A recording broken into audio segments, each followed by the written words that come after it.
38? 네, 맞아요. 자, 이번엔 38쪽.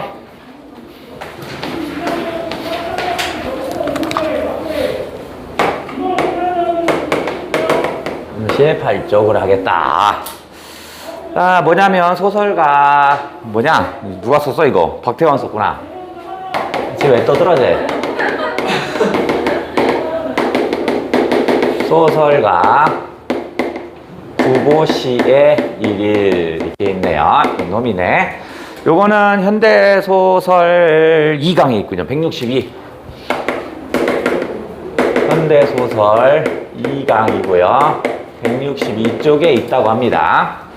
자, 일단 소설가 구보시, 얘가 누구냐면 얘가 바로 뭐냐면 박태원입니다. 박태원. 그러니까 자신의 이야기다 이렇게 보시면 되겠어요. 자신의 이야기를 썼다라고 보시면 되겠고요. 이 소설가 구보시의 일일은요, 첫 번째 정리할 거는요, 모더니즘 소설입니다. 모더니즘 소설이야. 그러니까 좀 모던했습니다. 현대적이라는 얘기겠죠? 그죠? 그러니까 어떤, 모던했다니까 바로 실험적 기법이 많았다라고 보시면 돼요. 거의 처음 나오는 것들이 많이 나온 거야. 지금에 비해서는 뭐 모던한 건 아니지만 그 당시엔 아마 거의 충격이었을 겁니다. 자, 첫 번째 어떤 면에서 모던한 모습이 보였냐면요. 소제목. 우리 책에 보시면 개찰구 앞에 이게 소제목이잖아. 소제목이 바로 뭐냐면 그 첫 어절입니다. 이거 이렇게 읽어야 돼. 개찰구 앞에 두 명의 사례가 서 있습니다. 이렇게 되는 거야. 그러니까 첫 어절을 소제목으로 씁니다. 소제목으로 사용한다라는 이런 것은 그 당시에 좀 모던한 거였어요. 그 다음에 두 번째, 쉼표가 엄청 많아요. 잦은 쉼표의 사용입니다. 쉼표의 사용인데 이걸 통해서 뭐 하냐면 어떤 내면 심리를 아주 효과적으로 표현합니다. 내 내면 심리가 딱 부러지게 나는 행복해 이게 아니라 쉼표 써가면서 나의 내면 심리를 아주 자세히 씁니다. 이것을 통해서 내면 심리를 효과적으로 제시합니다. 효과적으로 제시했어요. 이것도 당시에는 모던한 겁니다. 보통 소설이라고 하면 홍길동전하면 어떻게 써? 나와서 나쁜 놈 싸워서 없애버리고 이런 거잖아. 인물 간의 갈등이 소설의 대부분이었거든요. 근데 자신의 내면 심리를 표현한다는 이런 거, 특별한 갈등사항이 없어요. 이런 것도 그 당시에는 모던한 겁니다. 그래서 나의 심리를 따라가다 보니까 이런 어떤 기법이 나오냐면 의식의 흐름 기법이 보이죠? 의식의 흐름 기법이 있어서 여기에도 사용됐고, 자, 그 다음에 이 소설가 구보시는요 항상 노트와 그 다음 지팡이를 들고 다닙니다. 이런 걸 뭐라고 하냐면 고현학이라고 합니다. 고현학적 창작 기법이 쓰여집니다. 고현학이라는 건 뭐냐면 현실을 그대로 재현하는 걸 고현학이라고 합니다.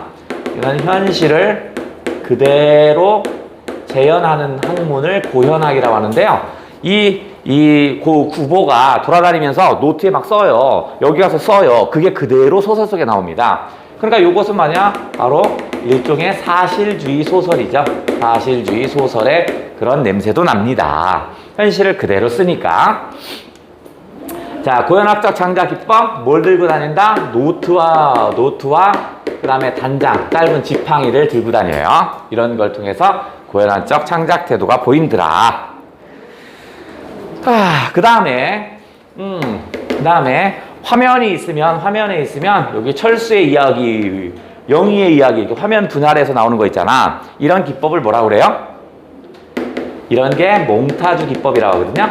몽타주 기법이 소설 속에서 나옵니다. 이런 것들은 다 모던한 것들입니다. 그 당시에는 처음 나왔던 기술들이야. 이래 나와서 모더니즘 소설이다 라고 했네. 자, 그러면 요 놈은 두 번째 얘는 여로형 소설입니다. 길을 가면서 이야기가 전개되는 거죠. 근데 출발했던 곳으로 다시 돌아와요. 그래서 여로형 소설인데 조금 더 세부적으로 말하면 원점 회귀형 여로형 소설입니다. 여로형 소설이라고 합니다. 처음 출발 지점에서 다시 그곳으로 다시 돌아옵니다. 그럼 처음 출발 지점이 어디냐면 집입니다. 집에서 나가자마자 얘는 뭘 보냐면요. 자전거에 칠 뻔합니다. 눈이 너무 안 좋아가고요. 자전거가 여기 와도 잘 안 보여요. 바로 눈앞에 있을 때만 보이는 그런 아주 눈이 안 좋은 애였대요. 뭐 그런 얘기가 나와서 어디로 가냐면 화신상해로 갑니다. 화신상해는 백화점 정도 생각하시면 되겠고요. 영화 밀정에 나오는 전지현이 갔던 백화점 그거 생각하시면 됩니다. 자, 여기에 가서 내가 생각나는 대로 쓰는 거야. 이 화신상해에 가서 누구를 만나냐면 젊은 내외를 만날 겁니다. 여기서 젊은 내외를 만나는데 이 젊은 내외한테 뭘 말을 걸거나 이런 게 아니야. 지가 생각나는 대로 생각합니다. 젊은 내외를 보면서 처음에는요, 아유 저 속물적인 새끼들 돈 좀 있다고 해서 지금 뭐 자랑하고 싶어서 백화점에 밥 먹으러 왔나 보지? 에이 속물적인 거 그렇게 생각합니다. 얘한테 물어보지 않아요. 그래서 속물적이라고 생각해서 뭐라고 하냐면 업신여깁니다. 아유 저런 속물적인 놈 이렇게 얘기합니다. 그러다가 또 갑자기 지가 또 바꿔요. 아니지. 그러니까 부모하고 자식하고 지금 밥 먹으러 왔어? 그러면 행복할 거 아니야? 나는 외로운데 이렇게 얘기합니다. 그러면서 이제 뭐로 바뀌냐면 오히려 부러워집니다. 부모랑 저렇게 함께 행복하게 지낼 수 있다니 너무 부러워 이런 얘기가 나옵니다. 그러다가 이제 나를 알아주는 사람이 없네. 그러니까 너무 외로운 거야. 그럼 얘는 뭐 가냐면 자신의 외로움, 자신의 행복을 찾아가는 겁니다. 나를 알아주는 사람이 어디 있을까 하고 계속 움직이는 거야. 그래서 사람이 많이 없으니까 나를 알아보는 사람이 없나 보다 이렇게 라고 생각합니다. 그래서 바깥으로 나가요. 이번엔 어디 가냐면 전차를 타러 갑니다. 옛날 사극 같은 데 보시면 길거리에 이렇게 전차 지나가잖아. 거기서 이렇게 기다리다가 전차를 다른 사람들이 막 타는 거야. 다른 사람들은 목적지가 있어 타는데 나는 목적지가 없으니까 가만히 멀뚱멀뚱 있어. 이러다가는 혼자만 있을 것 같아. 그래서 나도 따라 탑니다. 아무 생각 없이 타요. 그래서 전차를 타서 이제 누굴 보냐면 색시를 만납니다. 색시를 만나는데 이거는 젊은 여자를 만났다는 얘기고요. 일전에 나하고 선본 여자야. 그러면서 지가 생각합니다. 아마 저 여자는 나를 한 번 봤으니까 나를 잊지 못했을걸? 지금 내가 가서 인사하면 쟤 좋아할걸? 지 혼자 생각합니다. 그래서 뭐냐면 계속 쳐다보는데 여자가 이렇게 두리번 하다가 나를 볼 것 같은 거야. 그래서 내가 어떻게 보면 시선을 회피합니다. 만나고 싶지 않아요. 그러니까 되게 소극적입니다. 그죠? 뭐 하냐면 시선이 마주칠까 두려워해요. 시선이 마주칠까 두려워합니다. 두려워하고 있는 모습이 보여요. 이런 걸 봤을 때 나는 되게 소극적인 그런 모습이죠. 그 다음에 이제 전차에 봤더니 이렇게 게시판 같은 게 있는 거야. 녹색에. 게시판에 아무것도 없는 거야. 요즘 사람들은 축구나 야구도 안 하나 봐 막 합니다. 왜냐면 축구 야구를 했으면 스코어라도 써 있을 텐데 없는 거야.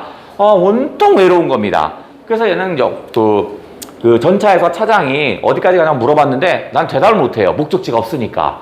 그래서 돈을 내라고 해서 주머니에서 동전을 딱 꺼냈더니 동전 5개가 다 뒤집혀 있는 거야. 이거 왜 뒤집혔지? 쓸데없는 이런 생각들 합니다. 뭐 이러다가 결국 전차에서 내립니다. 나를 알아주는 사람은 어디 있을까? 다시 찾으러 다닙니다. 오라. 사람들이 별로 없으니까 나를 알아보는 사람이 없을 것 같아. 그래서 사람이 제일 많은 데로 가요. 어디로 가냐면 경성역으로 이동을 합니다. 경성역으로 갔더니 사람은 엄청 많아요. 하지만 이게 더 비참해요.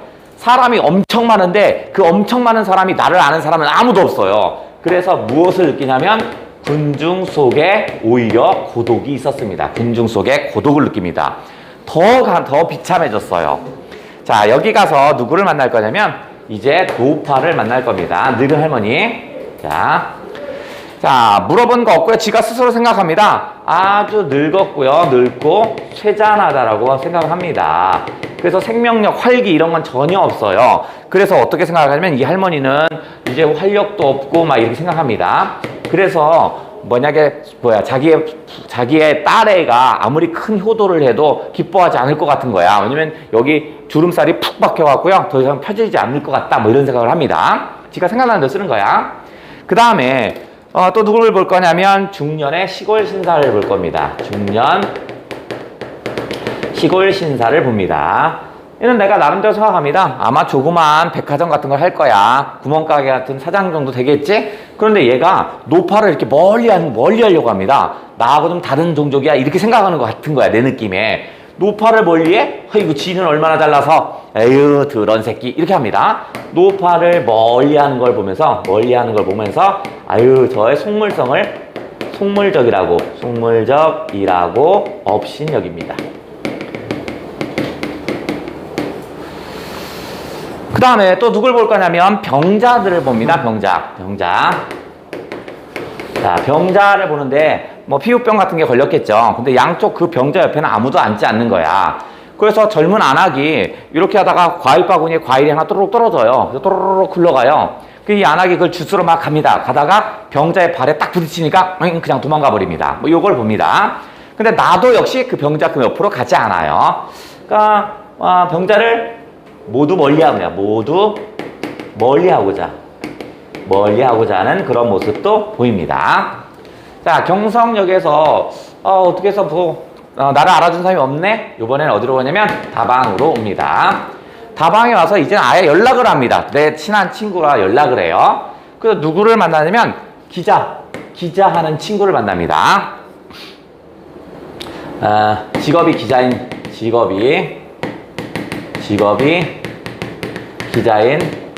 친구를 만납니다. 벗을 만납니다. 친구죠, 친구. 얘를 만나요. 얘를 만나서 이런저런 얘기를 합니다. 요즘 기사 뭐 잘 쓰고 있어? 라고 합니다. 요즘은 돈 되는 기사가 없어서 막 이렇게 얘기합니다. 나는 기자라고 하면 진실을 밝히는 사람인 줄 알았는데 돈이 되는 이런 가십성 기사를 막 쓰고 먹고 사는 거야. 야, 세상 정말 이거 뭐 난리가 났구나 라고 생각합니다. 얘는 돈이 되는 기사를 씁니다. 얘도 마찬가지 모든 게 돈이 최고군의 속물적인 그런 모습을 확인합니다. 그 다음에 또 뭐냐면 친구라면 친구라고 할 수 있는 아주 먼 친구를 만나죠. 중학교 때 꼴통이었어요. 그래서 아주 왕따 새끼가 있는데 걔가 친구라면 친구라고 할 수 있는 애겠죠. 먼 친구랄까? 한 번도 대화를 해본 적이 없는 먼 친구 벗을 만납니다. 근데 얘는 말할 때마다 어떻게 해서 손을 이렇게 막 듭니다. 여기가 금시계가 있는 거야. 그래서 나보러 해서 이거 보라고 이게 금시계를 막 자랑합니다. 그래서 얘를 만나긴 하는데 먼 벗을 만나는데 얘도 역시 마찬가지로 속물적이라고 인식하고 이 세상이 왜 다 미쳐가는 거야. 이거 황금이 제일 아니야. 황금 만능주의 아니야. 뭐 이런 것들을 쭉 느낍니다. 그러다가 결국엔 다시 어떻게 해서 집으로 돌아간다라는 얘기입니다. 그러니까 원점, 회귀형, 여로형 소설이겠구나. 자, 그렇다면 자, 여기에서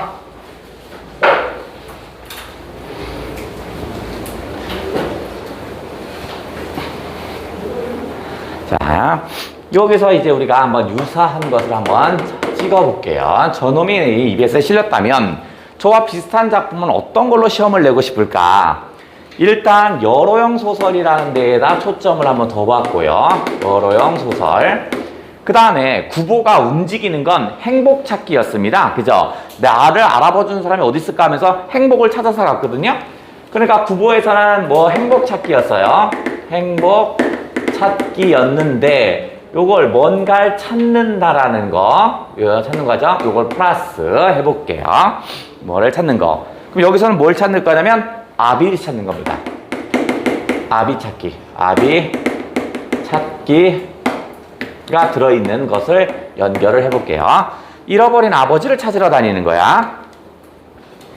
자, 거시기 갔음, 거식이라는 거고요. 야, 요놈은 액자식 구성의 형태를 띠고 있습니다. 액자식 구성. 그럼 바깥 이야기와 안 이야기가 있다는 얘기겠지? 자, 바깥 이야기는 나입니다. 나는 누구냐면 나는 검사입니다. 검사야. 그런데 6.25 전쟁 당시에 나의 아버지가 박판돌이라는 애한테 죽임을 당해요. 내가 그렇게 알고 있습니다. 그래서 나는 어떻게 했어요? 고향을 떠나서 열심히 공부를 합니다. 오직 뭐냐면 내 머릿속엔 복수하고 싶은 거야. 나의 아버지를 죽인 놈, 넌 뒤졌어. 그래서 공부를 합니다. 그래서 검사가 됩니다. 검사가 돼요. 그래서 박판돌이라는 애를 찾아옵니다. 박판돌은 뭐냐면 그 고향에서 뭐 하냐면 비료공장 사장을 합니다. 비료공장 사장이야. 그런데 그 비료공장은 누구 거냐면 나의 아버지 거야. 나의 아버지 거. 그러니까 나는 나의 아버지를 죽인 놈에 나의 아버지의 회사를 빼앗아간 놈이니까 이 장난 아니겠죠? 적개심이 대단하겠죠? 쟤는 죽여버릴 놈이야. 그래서 찾아가서 이제 내가 박판돌을 박판돌한테 얘기합니다. 야, 나 뭐 어디 검사거든? 야, 아버지 왜 죽였어? 아버지 뭐야 무덤 있는데 빨리 가 찾아. 뭐 앞장서 임마. 이렇게 앞으로 갑니다. 즉 뭐 할 거냐면 아버지의 유고를 수습하러 어디 가냐면 지리산으로 갑니다. 지리산으로 가요. 앞장서 가요. 그리고 나서 어떻게 해요? 걸어가면서 이제 물어봅니다. 내가 강압적인 말로 해서 너 우리 아버지 왜 죽였어? 합니다. 왜 죽였냐? 라고 합니다. 그랬더니 박판돌이 난 처음에는 죽일 생각은 없었다. 그래서 그럼 왜 죽였냐 말이야. 자꾸 대꾸를 하니까 뭐라고 하냐면 처음엔 용서하려고 그랬어 합니다. 처음엔 용서하고자 했대요. 용서하고자 했다예요. 뭐 말 같지도 않은 소리 하고 있네. 죽이고 나서 뭘 용서를 해? 뭐 개소리 한다고 막 말 같지도 않은 소리 한다고 막 합니다. 그리고 나서 뭐 하냐면 세석평전에서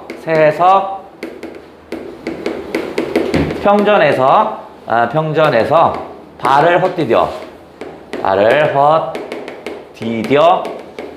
죽었다라는 것을 알려줍니다. 세석평전은 뭐냐면 세석은요 조그만 돌, 평전은 넓은 들판이야. 넓은 들판에 조그만 돌이 있나 보죠. 거기서 네 아버지 죽었으니까 거기 찾아봐 해요. 그래서 어떻게 써요? 이 날가 막 거기 가서 아버지 유고를 찾아요. 그래서 아버지를 찾습니다. 이게 바깥 이야기고요. 그럼 안 이야기를 갑니다. 안 이야기. 자, 안 이야기는 어떻게 되냐면 박찬봉이 있는데 나의 할아버지입니다. 조부. 나의 조부. 그러니까 나의 조부 할아버지야. 박찬봉이 있는데 박찬봉이 누구를 겁탈을 하고 상습적으로 겁탈을 하냐면 넙순이를 상습적으로 겁탈을 합니다. 이 넙순이는 뭐냐면 박판돌의 엄마입니다. 박판돌의 어머니야. 어머니를 상습적으로 학대 수준 넘어갔는데 그죠? 성적인 학대는 더 넘어간 거야. 상습적으로 겁탈을 합니다. 그래서 이 겁탈을 해서 처음에는 이 넙순이는 누구냐면 여기에 뭐냐면 박쇠. 얘는 뭐냐면 박판돌의 아빠입니다. 아빠야. 근데 처음에 이 겁탈하는 현장에 걸려요. 그래서 박쇠가 어떻게 써요? 참봉을은 저희 사랑하는 애인을 겁탈하면 어떻게 해요? 막 울면서 따집니다. 그때 박찬봉이 미안해. 그러면 내가 대신 너를 결혼을 시켜줄게. 결혼을 허락할게. 이렇게 얘기합니다. 그래서 울면서 결혼을 합니다. 다시는 안 그런다고 얘기를 해요. 그래서 뭐냐면 1차 적발했을 때 1차 발각할 땐 결혼으로 무마시킵니다. 결혼으로 무마시켜요. 그리고 나서 결혼을 해요. 근데 이 박쇠는 어떤 특징이냐면 박쇠는 사냥을 무척 잘합니다. 근데 사냥을 앞서서 모는 거, 짐승들 한쪽으로 쭉 몰아오는 이런 것들 되게 잘합니다. 앞장서서. 그런데 이 박찬봉의 아들이 있죠? 찬봉 아들이 있죠? 이건 뭐냐면 나의 부친이죠. 아빠야.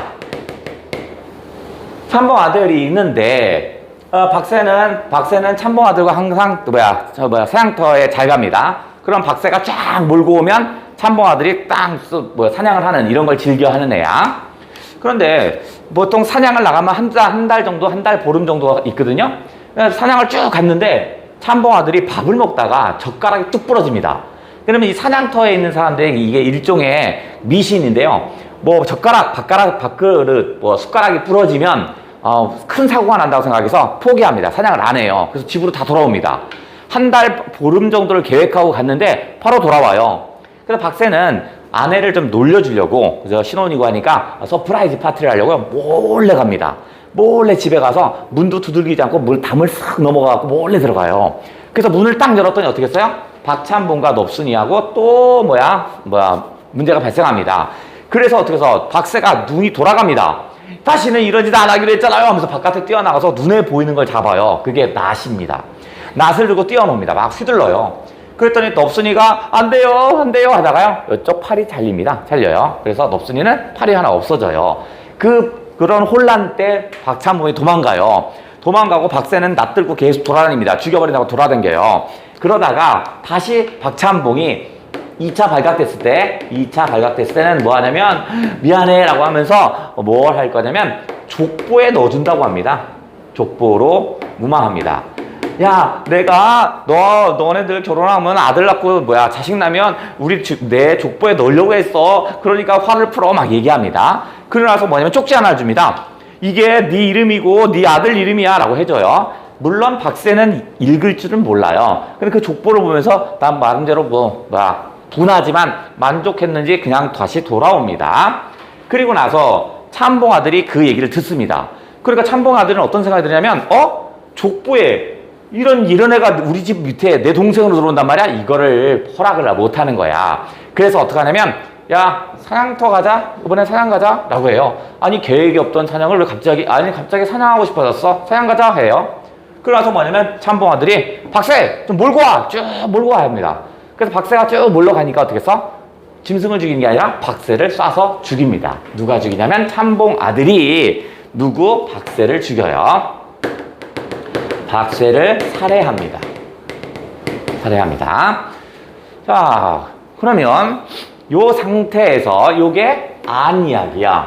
가만히 봤더니 어떻게 써요? 가만히 봤더니 나는 적개심을 가지고 항상 그 원수를 갖겠다고 얘기하고 있지만 사실은 누가 나쁜 놈이야?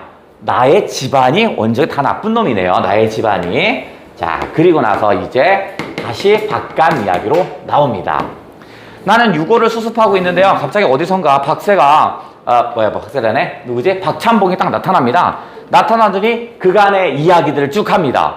사실은 너희 아버지를 내가 죽인 건 아니라고 합니다. 왜냐면 아버지를 6.25 전쟁 때 어떻게 하냐면 지주니까 인민군들이 내려와서 얘를 막 인민재판을 합니다. 그때 박새가 이놈의 새끼는 내가 죽일게 하더니 막 대국합니다. 사람들의 머릿속에는 그러면 박새가 데리고 갔으니까 죽였을 거라고 사람들이 인식하고 있는 거야. 나도 그렇게만 알고 있어요. 근데 이 박새가 데리고 올라갑니다. 지리산에 올라가서 얘기합니다. 우리 아버지 어디다 죽였어요? 누구냐? 박찬봉이 데리고 간 거야. 우리 아버지 어디다 죽였어요? 라고 얘기를 합니다. 그러면 이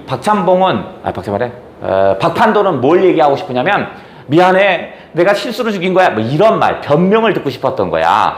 그런데 뭐라고 했냐면 야, 네 아버지가 내 족보로 들어오면 우리 족보가 더러워지잖아. 그래서 내가 죽였어. 왜? 이렇게 얘기를 합니다. 그 다음에 또 뭐가 냐면 그리고 언젠가는 네 아버지가 우리한테 우리 아버지죠? 우리 아버지 박찬봉에 복수할 거잖아. 그래서 내가 씨앗을 완전 제거한 거야. 이렇게 아주 뻔뻔하게 얘기합니다. 그러니까 어떻게 써요? 이 박판들이 화가 막 난 거야. 주인어른, 저는 아주 신문지는 폐지됐지만 주인이라고 생각해요.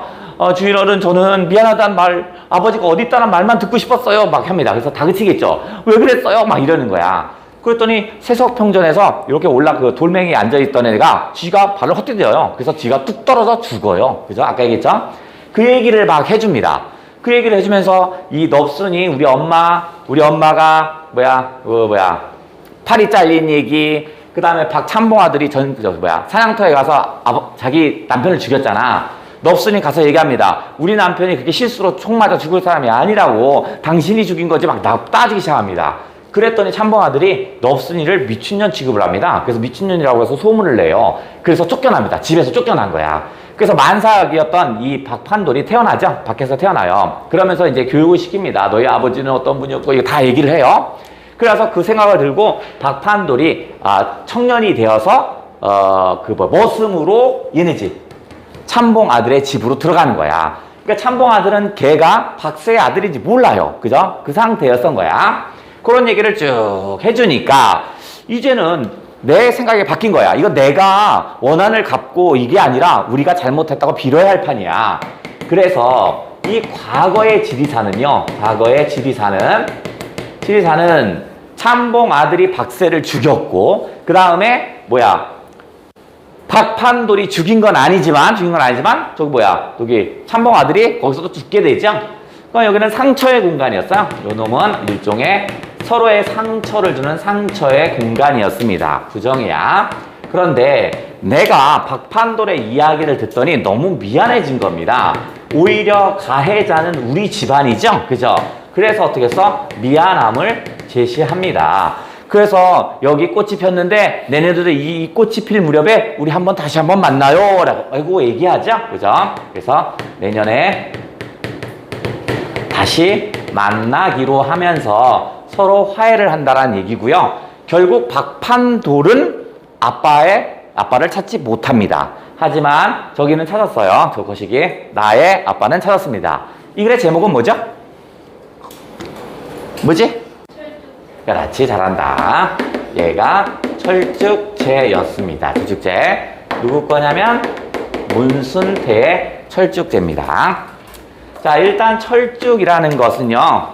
자, 요놈은 제목이 철쭉과 제사를 하는 제자가 합쳐졌습니다. 철쭉이라는 건 붉은 꽃이거든요. 분홍빛. 그래서 피의 이미지를 가져요. 피의 이미지를 가졌어요. 피의 이미지. 붉은 의미니까. 그 다음에 일종의 한 맺힘. 원한과 어떤 복수의 이미지? 복수의 이미지였다면 그 제사를 지낸다라는 건 원혼을 위로해 주는 거죠. 원혼을 위로해 주는 거죠.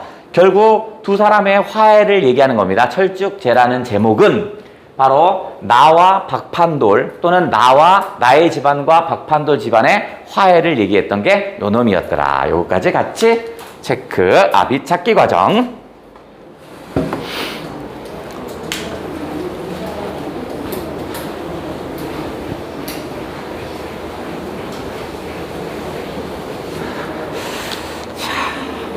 그 다음에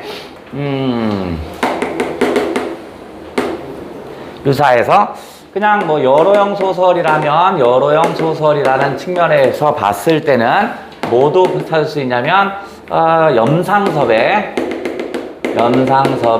만세전 같은 것도 여기에 해당되겠죠. 만세전도 해당사항이 있습니다. 그 다음에 또 뭐 있냐면 황석영의 뭐 있죠? 삼포 가는 길. 그것도 여로형 소설이죠. 그죠? 그러니까 여기에 삼포 가는 길. 얘도 여로형 소설이니까 같이 한번 찾아보셔야 되겠고요. 자, 이번에는 어느 지점에서 또 마치 볼 거냐면, 의식의 흐름 기법. 의식의 흐름 기법이 쓰였죠. 의식의 흐름 기법. 그 다음에, EBS에서 이상의 작품이 나왔잖아. 산촌 여정이. 그러니까 이상 작품에서 의식의 흐름 기법 대표적인 거 뭐 있어? 이상 작품에서 대표적인 의식의 흐름 기법 뭐 있어? 날개. 요 놈을 한번 해보자고요. 이상의 날개. 자, 첫 시작이 뭐였냐면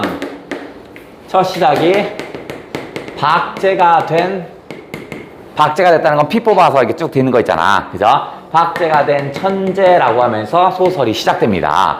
박제가 된 천재는 의미하는 거 뭐냐면 바로 당시의 나입니다. 무기력한 지식인 나야. 무기력한 지식인을 의미하고요. 자, 이 박제가 된 천재는 어디에서 무기력하게 살아가냐면 어디서 살아요? 아내의 기생하죠. 아내의 삶에 기생하죠. 그래서 아내의 방이 있으면 여기 아내의 방이 있으면 요 안쪽에 여기 바깥 나가는 문이면 요 안쪽에 내 방이 있는 거야. 아내의 방과 그 다음에 나의 방이 대조적입니다. 아내의 방은 햇빛이 들어와요. 그래서 밝은 속성입니다. 나의 방은 창문이 전혀 없거든요. 그래서 햇빛을 볼 수가 없습니다. 그래서 아내의 방은 좀 활기와 생명력이 넘치는 그런 공간이었다면 나의 곳은 빛이 하나도 없어요. 자, 그럼 다시 정리하면 아내는 활기와 경제활동을 하니까 활기와 생명력이 있어요. 생명력이 있는 곳이라면 나의 방은 어떻겠어? 활기도 없고 생명력도 없습니다. 생명력도 없는 그런 공간이야. 이런 나의 방에서 나와서 이 아내의 방으로 가서 놀이를 하죠. 여러 가지 놀이를 합니다. 첫 번째 놀이가 뭐예요? 돋보기 당연하죠. 돋보기. 그래서 돋보기로 빛을 모아서 어떻게 써요? 휴지를 태우고 이거 있죠. 돋보기 놀이. 요거 하시고요. 두 번째는 뭐 하죠? 거울로 빛을 반사하죠. 그래서 거울로 이렇게 막 빛 들어오는 창문에 들어오면 빛을 막 한다. 그러니까 거울놀이 이런 것들을 하시고요. 그 다음에 또 뭐예요? 화장대에서 얘 뭐하지? 그 화장품 냄새 맡죠, 그죠? 안에 화장품 냄새 맡기. 냄새 맡기들을 합니다. 그런데 이쪽으로 써야겠다.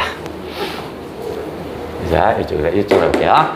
그런데 아내가 무슨 일을 하냐면 아내의 매춘을 하죠. 몸을 팔아서 먹고 사는 거야. 경제활동을 하는 게 결국 몸을 팔아서 먹고 사는 일이었습니다. 그래서 어떻게 해서 그 옆방에 있는 나를 재워야 되죠. 뭘 먹여? 수면제 뭐지? 그게 아달리닉이죠. 근데 항상 나한테 뭐라고 그래요? 아스피린이라고 거짓말을 합니다. 그러면 아달린은 불신을 상징하는 거고요. 나를 거짓말하는 거니까.